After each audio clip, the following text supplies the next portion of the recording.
Have you ever heard the idiom about not being able to look away from a train wreck? Well, not that this year's been a train wreck per se, but 2022 has certainly held some crazy events you just could not look away from.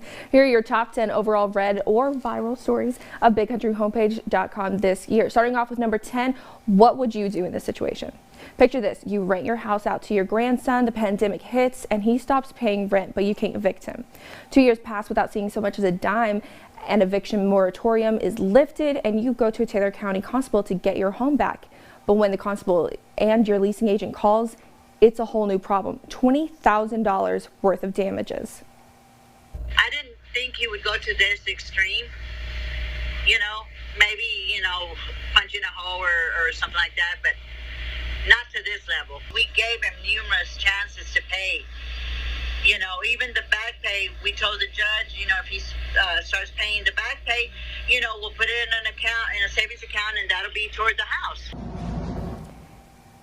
Number 9, in January, it was big news when more than 300 Abilene ISD employees called out in just one day. It was widely speculated that these absences were caused by the COVID-19 pandemic, but it was detailed to BCH that some absences were for other illnesses, jury duty, things like that. On this day, though, it was recorded that about 400 AISD students had COVID and classes had to be canceled. Now for number 8, the Food Network filmed an episode of Restaurant Impossible at Texas Cowboy Barbecue right here in Abilene towards the end of March, but it was actually the article detailing how people could get paid to be in the episode that got the most attention earlier in the month. The show's host, Chef Robert Irvine, made his way here to help the barbecue joint create a new menu and atmosphere with a budget of only $10,000. Coming in at number 7 was a video with possibly the truest definition of viral for 2022. In July, a video was posted to Facebook of an argument between a drive-thru customer and a Long John Silver's employee. The argument escalated when the video showed the employee throwing a cup of ice into the customer's vehicle.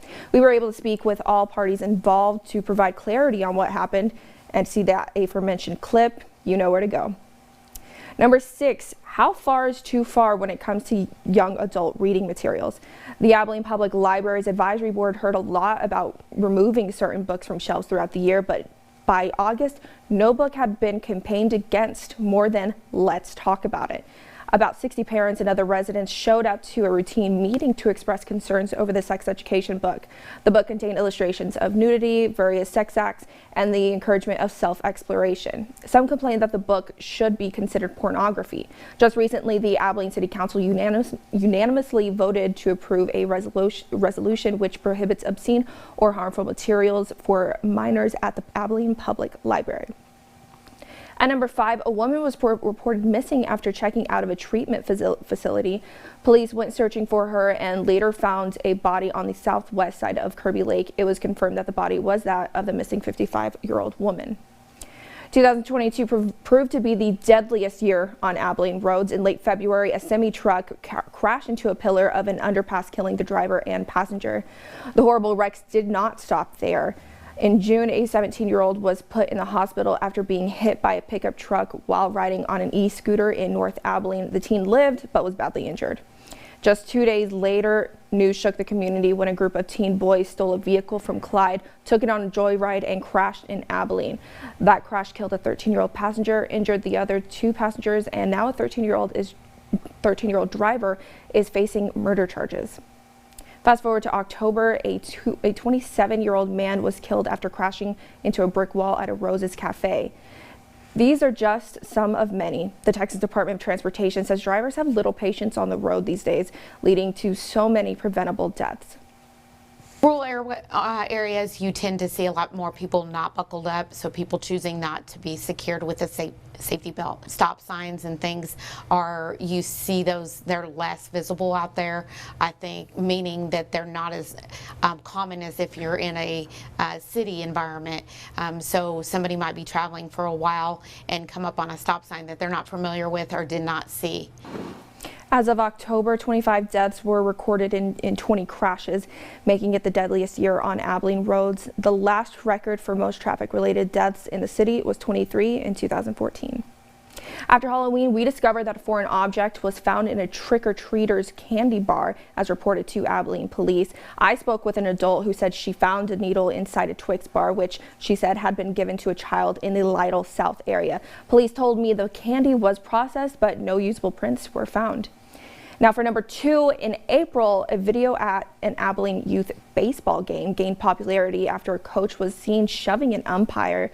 The coach told BCH he takes full responsibility and does not condone those acts. It burns. It does. It really does. And I hate that it happened. And I wish I could go back to that moment and just say, I'll take my bumps. You can throw me out and I'll walk away.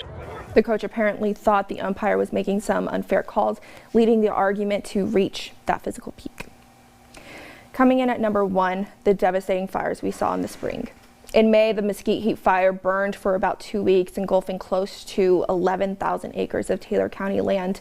More than 15 fire crews from surrounding communities helped, as well as Forest Services from Oklahoma and the DFW area traveling on over.